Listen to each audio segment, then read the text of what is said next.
basically questioned the competency of tribes to regulate research, and questioned or took it as for granted that tribes would violate academic freedom, First Amendment rights, and then he raised the most horrible specter of all. Tribes might even try to make money off of research.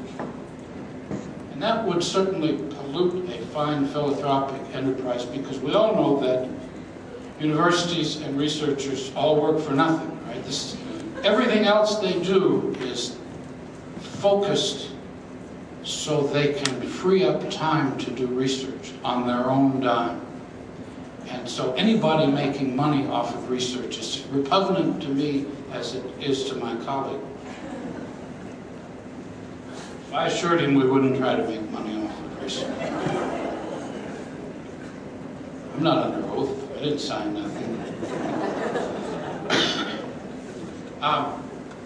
So that was my introduction to research protection issues. So I thought, this is kind of fun.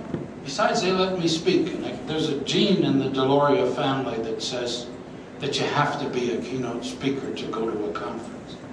And so I thought, well, you'll let me speak next week too, next year? So I've been kind of a regular at the research conferences. I love it. So I went back the following year. And I thought, well, let's see what's happened in the intervening year. Well, what happened was they had it in a different place. So there wasn't the symbolism of the Indians sitting under the balcony and more or less in the dark, and the researchers sitting out in front. Otherwise, it's the researchers in the orchestra, not the orchestra pit, but the orchestra, the main thing. And the Indians in the back and around the sides. They started the meeting, proceeded with the meeting, and it's like somebody, you know, in studios, movie or TV studios, they have that applause sign that goes on. You know, they should say enjoy, so you can have your choice of applauding or laughing, but they do applause, so you're supposed to clap. Well, this was the applause sign. The applause line sign came on. It's time to do the applause line. So somebody got up and said, tribes should be doing their own research. Whew, boy, we're there. Yay, everybody. Only Indians should do research affecting Indians. Yay! And so we went through the applause lines. And there's one amazing woman that runs a tribal IRB, the first tribal IRB in the country. Beverly Pigman. I know she won't, well, she probably will not like me mentioning her name, but that's okay. She's an in-law, and she's quite a person. And she's very articulate about the IRB and IHS, and so she has this routine that she does that's more than just an applause line. It is a whole routine about the Navajo tribe and the Indian Health Service and all the research that is done at Navajo, which is just staggering that everybody wants to research Navajo. So Beverly did her speech. And then I thought, okay, we've gone through the basic reading the gospel here on the applause lines. Where's the new ones? There were no new ones. And I thought, oh, this is a bad sign. A couple more years, same applause lines, same setup. And I thought, this is like just about anything else in the Indian business, and that is we have reached an equilibrium. We've reached an equilibrium of power such that the Indians are content to come to meetings and complain about their powerlessness, and the non-Indians, the government people, which includes Indians working for the government, realize that in exchange for listening to that, they get to still run things as long as they clap loudly enough when the applause line is set. So you get all these guys from CDC just completely losing control of themselves over the prospect of tribes actually controlling research about Indians. He said, because it costs them absolutely nothing to register orally their approval when nobody actually has a proposal in front of them to do any research controlled by tribe. So I thought this could go on forever. Nobody is talking about a single thing that will change this.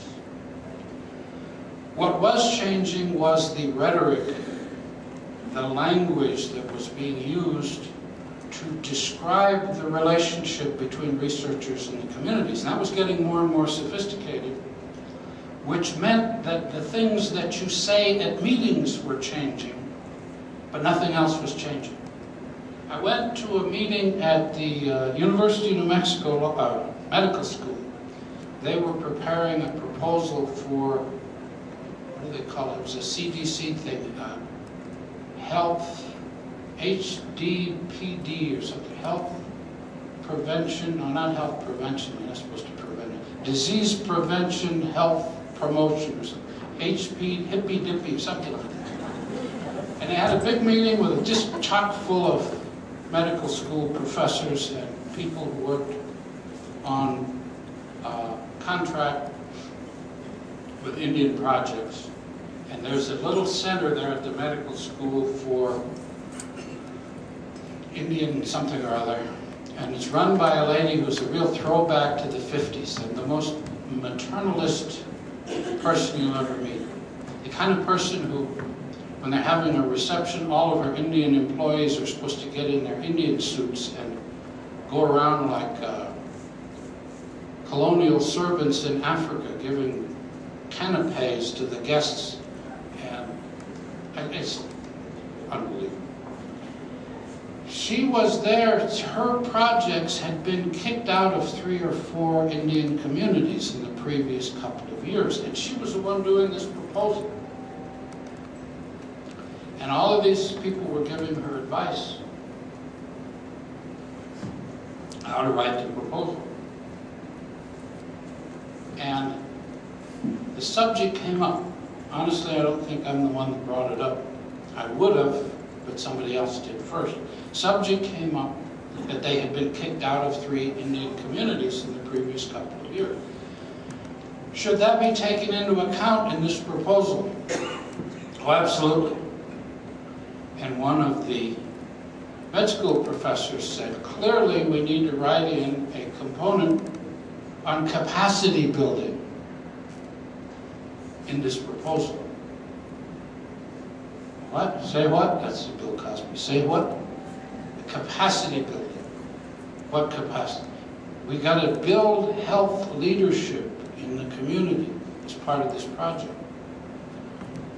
I said that, you know, I'm only human, right? I was trying to behave myself. I said, sounds to me like they got plenty of health leadership. They kicked your ass out of the community, didn't they? I agree, you need a capacity building. It's to build in you the capacity not to get kicked out of Indian communities, isn't it? So if anything, we were regressing. Capacity building, give me a break. So,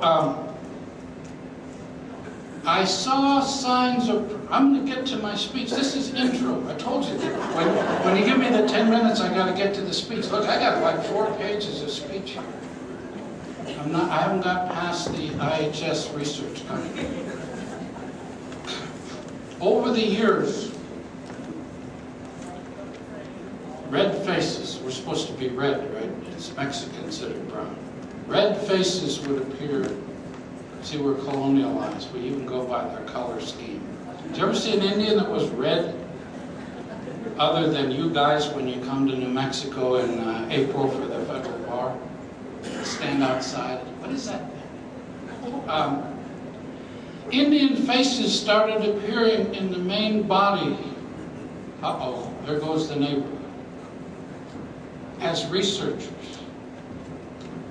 But we still weren't getting anything from the tribal representatives beyond the applause lines. Beverly Pigman was still making the same speech she had made before, and I went up to her and I said, Beverly, do something between meetings.